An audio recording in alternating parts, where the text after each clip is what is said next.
साथ मैं हूं प्रशांत कटारे और जहां संसद की नई इमारत से नई इबारत लिखने का आरंभ हो गया है, नई शुरुआत हो गई है।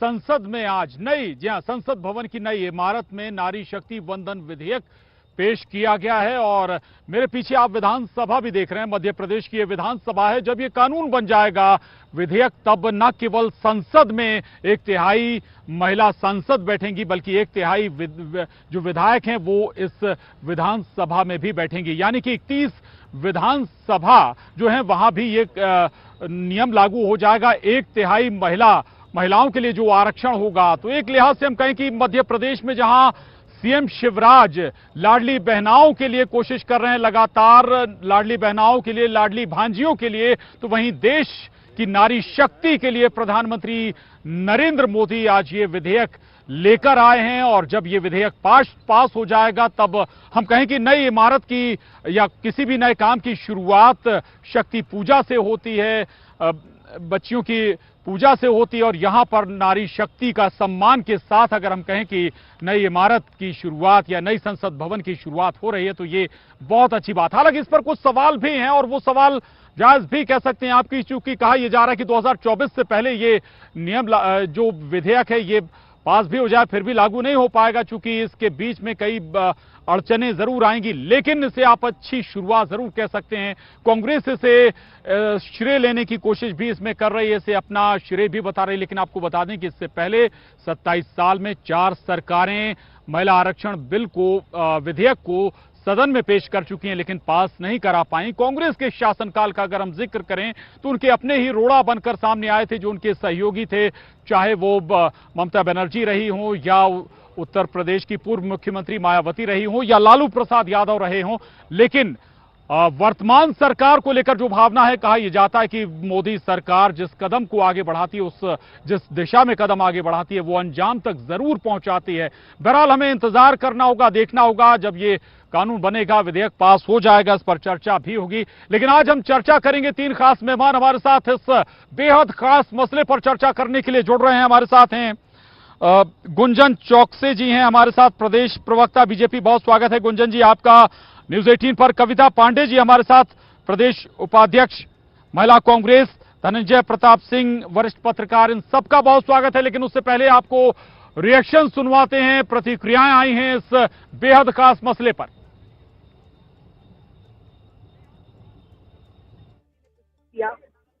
तब भी हमने इसका बहुत स्वागत किया था, लेकिन फिर ये स्टैंडिंग कमेटी को चला गया। स्टैंडिंग कमेटी को जिस संशोधन पर गया वह संशोधन मैंने ही प्रस्तुत किया था और आज भी वो संशोधन मैंने प्रधानमंत्री जी को पत्र के द्वारा भेज दिया। मुझे पूर्ण विश्वास है कि प्रधानमंत्री जी उस संशोधन के साथ ही इस बिल को पारित करेंगे। महिलाओं का आर्थिक सशक्तिकरण, राजनीतिक सशक्तिकरण, शैक्षणिक सशक्तिकरण होना चाहिए। इस दृष्टि से हमारी सरकार जो बिल लेकर आई है उसमें निश्चित रूप से आने वाले समय में देश की अधिकांश महिलाएं लोकसभा और विधानसभाओं में चुनकर आएंगी और समाज की और देश की तस्वीर बदलने का काम करेंगी। फिर एक तारीख पे तारीख और देश भर की महिलाओं की आशाओं पे फिर एक विश्वासघात। मोदी जी का फिर एक जुमला। कब वो तारीख आएगी जब जनगणना होगी और कब महिलाओं को महिला आरक्षण बिल का लाभ मिलेगा, ये कोई नहीं जानता। दुर्भाग्यपूर्ण है। सुन रहे थे उमा भारती, कृष्णा गौर और शुभा ओझा को आपने सुना। कांग्रेस का रिएक्शन आपने जरूर गौर करने वाला होगा, ध्यान दिया होगा आपने। इस पर अब सियासत जरूर शुरू हो गई है इस विधेयक पर, लेकिन आगे और सियासत होगी, ये आप मानकर चलिए। 24 से पहले जरूर ये कहा जा रहा है कि इसे लागू नहीं किया जा सकता और कई अपने तमाम तरह के लूपहोल्स भी इसमें गिनाए जा रहे हैं। चर्चा की शुरुआत हम करेंगे और कविता पांडे जी, गुंजन चौकसे जी हमारे साथ बने हुए हैं। कविता पांडे जी, मैं आपके पास आऊंगा। सबसे पहले बगैर सियासत को ध्यान में, सियासत को एक तरफ रखते हुए, क्या आप इसे एक बेहतर शुरुआत नहीं मानेंगी? कांग्रेस की सरकार में हुई थी शुरुआत, लेकिन अब बीजेपी की सरकार में इससे हटकर अगर आप बात करें तो कविता जी। हमको मालूम है जन्नत की हकीकत, लेकिन दिल को खुश करने के लिए गाली भी एक ख्याल अच्छा है। 1989 में राजीव जी जब प्रधानमंत्री थे देश के सबसे युवा, और उन्होंने ये सपना देखा था कि नारी शक्ति को आरक्षण मिले, लेकिन कतिपय कारणों से ये संशोधन विधेयक पारित नहीं हो पाया था। ये आप भी जानते हैं, हम भी जानते हैं, पूरा देश जानता है। उसके बाद 1993 में पीवी नरसिम्हा राव साहब ने लोकसभा और राज्यसभा में पारित किया था। उसके कारण 40% महिलाओं को पंचायती राज के तहत आरक्षण मिला। आज लगभग 15 लाख महिलाएं, सशक्त महिलाएं समाज के उद्धार के लिए आगे बढ़कर काम कर रही हैं। उसके बाद सन 2010 में मनमोहन 9 मार्च की तारीख इतिहास में एक बहुत बड़ा सशक्त हस्ताक्षर है। मनमोहन सिंह जी ने राज्यसभा में इसको पारित कराया था, लेकिन किन्हीं कारणों से लोकसभा में ये प्रस्ताव पारित नहीं हो पाया। राज्यसभा में क्योंकि जो संविधान विधेयक रहते हैं वो जीवित रहते हैं, एक्टिव रहते हैं, और 9 साल तक ये पड़ा रहा। आज मोदी सरकार को जो काम 2014 में आके कर देना चाहिए, उसके लिए इतने वर्षों तक रुकने की क्या जरूरत थी। और आज का जो ये नाटक था, जुमला था, फिर भारतीय जनता पार्टी की जुमलेबाज सरकार ने महिलाओं को चतुराई के साथ ठगा और एक जुमला किया। 2028 तक क्या महिला इंतजार करेंगी आरक्षण का? आज कल जब ये बात आएगी विमेन रिजर्वेशन पर चर्चा होगी तो पूरे देश की महिलाओं के साथ हम सब नारी शक्ति प्रसन्न हुए। 2014 नहीं, अगर 2023 में ये विधेयक आया है तो कोई आपत्ति है क्या? बिल्कुल आपत्ति नहीं है, लेकिन क्या आ गया क्या? आप तो पत्रकार हैं, बताइए ना। ये तो कह रहे हैं कि परिसीमन होगा, उसके बाद जनगणना होगी। अरे भैया, जनगणना में कितनी महिलाएं, हमसे ले लो ना। इलेक्शन कमीशन की साइट खोल लीजिए, आपको पता चल जाएगा कितनी पूरे देश में महिला है। उसके लिए आपको 2028 दिखाना पड़ेगा क्या? क्या महिलाओं को आप बिल्कुल बेवकूफ समझते हैं क्या? कि आज आप बता रहे हैं 2023 में कि हम आरक्षण देंगे, लेकिन हम देंगे 2028 में। क्या आपका 2021 में जो परिसीमन होना चाहिए वो आज तक नहीं हुआ है? और उसके बाद आप कह रहे हैं कि महिलाओं की हम जनगणना करेंगे। जनगणना पहले से है, देश की आधी आबादी कितनी है, ये नो डाटा कलेक्शन की जो ये सरकार है, झूठ का पुलिंदा है।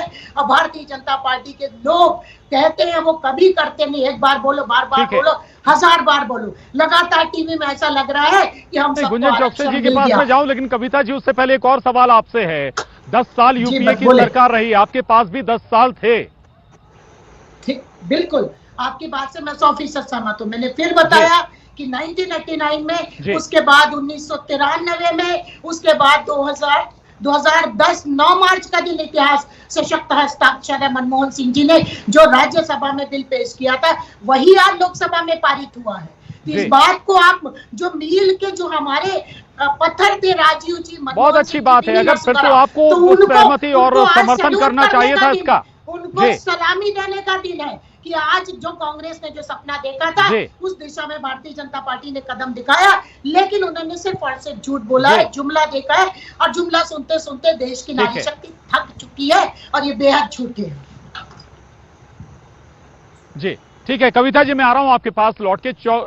गुंजन जी, सपना आप कांग्रेस का पूरा करने जा रही हैं। आपने सुना होगा अगर कविता पांडे जी को, वो कह रहे हैं कि भाई अगर आपको ये विधेयक लाना ही था महिलाओं को आरक्षण के लिए तो 2014 से इतना इंतजार क्यों किया आपने? देखिए, सबसे पहले तो क्योंकि आज हम नारी शक्ति की बात कर रहे हैं, तो मैं सबसे पहले तो हमारी भारत माँ को, धरती माँ को और मेरी जननी माँ को प्रणाम करना चाहूंगी, क्योंकि नारी ही है जो जब आप पैदा होते हैं व्यक्ति तब से लेके बढ़ते तक एक नारी जो शक्ति से आपको परवरिश करती है, आपको पला के बढ़ा के बड़ा करती है। वो नारी की शक्ति की गुणगान करने अगर हम बैठे तो शायद वो समय कम पड़ेगा, और इसी नारी की शक्ति को पहचानने वाली है तो वो है भारतीय जनता पार्टी। आज मैं राजनीति पे बात नहीं करना चाहूंगी, क्योंकि आज हम महिलाओं के लिए एक ऐतिहासिक दिन है, हम उसको सेलिब्रेट कर रहे हैं। तो मैं महिला होते हुए बात रख रही हूँ कि आज भारतीय जनता पार्टी ने, हमारे माननीय नरेंद्र मोदी जी ने जो कदम उठाया है, नारी की शक्ति को और बढ़ाई है। देखिए, सियासी दल कोई कदम उठाए उसमें राजनीति नहीं होगी क्या? बगैर राजनीति के कोई सरकार का या राजनीतिक दल का कदम हो सकता है क्या? राजनीति की नियत, देखिए राजनीति की नियत से अगर हो रहा होता तो आज भारतीय जनता पार्टी ने हर क्षेत्र में महिलाओं के लिए काम किया है, हर क्षेत्र में उनको सशक्त बनाने के लिए काम किया है। चाहे हम हेल्थ सेक्टर देख लें, हम एजुकेशन सेक्टर देख लें, हम बिजनेस सेक्टर देख लें, हम होम लोन देख लें, आज हम मुख्यमंत्री आवास योजना लेकर आए हैं महिलाओं के लिए, लाडली लक्ष्मी योजना देख लें, आप बहना योजना देख लें। आप जिस भी सेक्टर में में बात करेंगे, जिस भी वर्ग के लिए बात करेंगे, हर उम्र के लिए भारतीय जनता पार्टी ने महिलाओं के लिए काम किया, चाहे वो कानून क्यों ना हो, लॉ एंड ऑर्डर क्यों ना हो। भारतीय जनता पार्टी ने महिलाओं को हमेशा अहम भूमिका दी है। महिलाओं की जो भूमिका छूटी थी, एक राजनीति के क्षेत्र में छूटी थी, राजनीति में भी महिलाओं ने बहुत आगे बढ़ी हैं, लेकिन उनको वो नहीं मिल पा रहा था जो एक पुरुष प्रधान राजनीति चल रही है। आज भारतीय जनता पार्टी ने महिलाओं के लिए आरक्षण देकर महिलाओं, हमारे साथ धनंजय प्रताप सिंह जी भी जुड़ गए, उनका स्वागत है। लेकिन गुंजन जी, एक छोटा सवाल आपसे और है, इसी में जोड़ रहा हूँ कि भाई यही तो कांग्रेस कह रही कि भाई अच्छी बात है, नारी शक्ति का आपको सम्मान करना चाहिए, हर किसी को सम्मान करना चाहिए, लेकिन इतना लंबा इंतजार क्यों, देर से याद क्यों आई? देखिए 2000, जैसा कि कविता जी ने कहा 2014 में कर सकते थे, नहीं किया, जो नहीं कर सकते थे आप उस पे आछन लगा रहे। आज 2023 में जो उन्होंने करके दिया, आप महिला होते और आपके लिए जो करके दिया, उस पे आपको उनका आभार प्रकट करना चाहिए लाछन लगाने की जगह। और आगे आपकी भी बात करना चाहूंगी जी, आपने अपनी बात की शुरुआत की थी कि कांग्रेस के पास भी कई साल थे इन चीजों को सामने लाने के लिए, और 1996 में पहली बार ये बिल सामने आया था, लेकिन कांग्रेस के सामने जब कोशिश की भारतीय जनता पार्टी ने, माननीय अटल बिहारी वाजपेयी जी ने की थी कोशिश, आज मैं आदर के साथ उनको याद करना चाहती हूँ, उन्होंने 4 बार कोशिश की, लेकिन क्या किया? तब कांग्रेस क्या करती थी? बॉयकॉट करती थी, पेपर फाड़ के फेंकती थी। आज वही कांग्रेस जो सफल हुई भारतीय जनता पार्टी, तो कांग्रेस ने इसको राजनीति का एक प्रोपेगेंडा बना लिया। ये राजनीति का विषय नहीं है, ये महिलाओं के विकास का विषय है, महिलाओं को सेलिब्रेट करने का विषय है। आज महिलाएं आपके देश को चलाने वाली हैं, शासन करने वाली है, और ये मुमकिन हुआ तो भारतीय जनता पार्टी से हटकर कांग्रेस को आगे आना चाहिए था, समर्थन करना चाहिए था। आऊंगा मैं आपके पास गुंजन जी, धनंजय प्रताप सिंह जी के पास में जाऊंगा। धनंजय प्रताप जी, कई प्रावधानों पर कांग्रेस को सवाल है, इसमें ये कि 15 साल बाद ये स्वतः ही खत्म हो जाएगा, दोबारा फिर बिल लाना या विधेयक लाना पड़ेगा जब कोई नई सरकार होगी 15 साल बाद। रोटेशन पर सवाल है, लेकिन एक पॉजिटिव अगर हम व्यू देखें, कम से कम शुरुआत तो हुई, कोशिश तो हुई है। धनंजय जी। बिल्कुल प्रशांत जी, देखिए मुझे लगता है कि अब ये विषय वाद विवाद का नहीं है। एक कहावत है कि जब जागे तब सवेरा। तो अगर आज भाजपा महिला आरक्षण विधेयक को संसद में ला रही है तो ये एक बड़ी उपलब्धि है। और जो लोग ये बोल रहे हैं कि भी 15 साल क्यों लगा दिया, या 10 साल क्यों लगा दिया, या 9 साल क्यों लगा दिया, थोड़ा सा उनको आत्मावलोकन करना चाहिए कि उनकी भी सरकार लंबे समय तक की रही है, तो वो क्या महिला आरक्षण बिल नहीं ला सकते थे? भाई महिलाओं का प्रतिनिधित्व तो बढ़ रहा है, इस बात का विरोध कौन कर रहा है? कल खड़गे जी राज्यसभा में बोल रहे थे कि महिला आरक्षण बिल पेश किया जाना चाहिए, कांग्रेस उसका स्वागत करती है। तो ये प्रस्ताव ऐसा है प्रशांत जी कि इसको दोनों दलों को पक्ष और विपक्ष दोनों को इसका स्वागत करना चाहिए और इसको पारित कराना चाहिए, और इसका पर कानून जल्दी से जल्दी बनना चाहिए, ताकि जो आने वाले चुनाव हैं उन पर भी इसी कानून के अंतर्गत उनके चुनाव हों। देखिए मध्य प्रदेश में तो एक बहुत बड़े गौरव का विषय है कि मध्य प्रदेश में पंचायती राज, त्रिस्तरीय पंचायती राज हो या नगरीय निकाय हो, नगर सरकार हो, सब में महिला आरक्षण पहले से लागू है।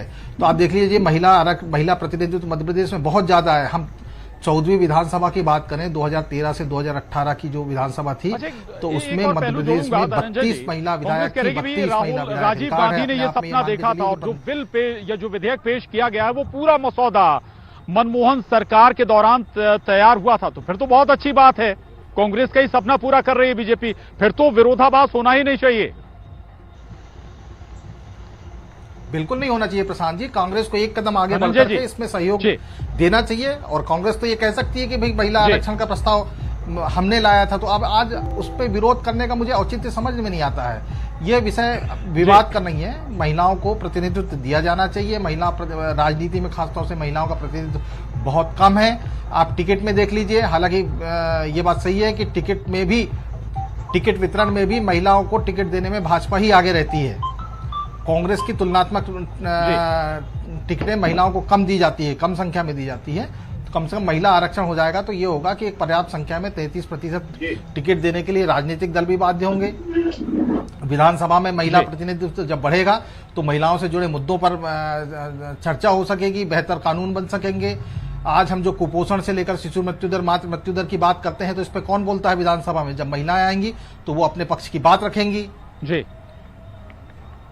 तो प्रशांत जी बहुत अच्छा बात, बड़ी अच्छी बात आपने कही। कविता पांडे जी, वेलकम किया जाना चाहिए। ठीक है धनंजय जी, लौट रहा हूं मैं आपके पास। कविता पांडे जी, यूपीए सरकार का आप जिक्र कर रही थी, उस मसौदे का जिक्र कर रही थी, अच्छी, लेकिन तब आप लोगों के सामने एक बड़ा बैरियर था। आपके जो समर्थक थे वही इस बिल के समर्थन में नहीं थे, या कहीं कि कई दूसरे बैरियर उन्होंने लगा दिए थे। तो इससे बेहतर मौका आपके पास क्या हो सकता है कि इस बिल का समर्थन भी करिए, श्रेय भी लीजिए। कांग्रेस पार्टी ने हमेशा महिला आरक्षण की बात की है। हमारी चाहे राष्ट्रीय अध्यक्ष हो, चाहे संसद की अध्यक्ष हो, और तमाम पदों पर महिलाओं ने काम किया है और महिलाओं की अगुवाई में कांग्रेस पार्टी ने काम किया है। महिला आरक्षण की बात धनंजय भाई जब बोल रहे थे तो 50% जो आरक्षण मध्य प्रदेश में पंचायती राज, त्रिस्तरीय पंचायती राज के तहत मिला है वो कांग्रेस ने दिया है। दिग्विजय सिंह जी के सरकार के समय मिला और राजीव जी का ये सपना था। अभी भी जब राज्यसभा 9 मार्च 2010 मनमोहन सिंह सरकार ने राज्यसभा में इस प्रस्ताव को पारित करा दिया था, लोकसभा में संख्या बल उतना नहीं होने के कारण हमारे ही बीच तो याद करिएगा कविता जी याद करिएगा राज्यसभा में आपको बीजेपी यानी विपक्ष का समर्थन भी मिला था। कांग्रेस पार्टी महिला आरक्षण, महिलाओं की सशक्तिकरण के लिए उसने सदा काम किया है। 50% आरक्षण उसका सबसे बड़ी बात है, इतिहास के सशक्त हस्ताक्षर है कि आज मध्य प्रदेश की बात करें तो सबसे ज्यादा महिलाएं यहाँ पर सशक्त तरीके से काम कर रही हैं। लेकिन जो आज आरक्षण का मसौदा आया है वो बहुत दुखी करने वाला है धनंजय भाई। बतौर पत्रकार मैं आपको बता रही हूँ कि जनगणना जो होनी चाहिए वो 2021 में होनी चाहिए, अभी तक हुई नहीं है। उसके बाद इनका कहना है कि हम महिलाओं का, हमारे पास डाटा ही नहीं है कि कितनी महिलाएं हैं, परिसीमन अभी हुआ नहीं है। 2024 के बाद मतलब आप 2028 में महिला आरक्षण देंगे। महिलाओं को जुमला समझाने की कोशिश मत कीजिए, चतुराई मत कीजिए। ये महिला आरक्षण के नाम पे जो झुनझुना और लॉलीपॉप आप देने की कोशिश कर रहे हैं, ये नारी पूरी तरह से समझ रही। आप आरक्षण दे रहे हैं तो आज ही दीजिए, आज दीजिए, अभी दीजिए, हम आपके साथ। ठीक है, चलिए आप सवाल जरूर उठा रहे हैं। गुंजन जी के पास जाऊंगा मैं। गुंजन जी केवल दिखाने की मोहब्बत है, ये बड़े आरोप कांग्रेस के हैं कि भाई 2024 में जब आप लागू ही नहीं कर पा रहे तब इतने जोर शोर से चर्चाएं कर रहे हैं, बात कर रहे हैं। क्या जरूरत है कि परिसीमन कराया जाए, क्या जरूरत है कि जनगणना कराई जाए?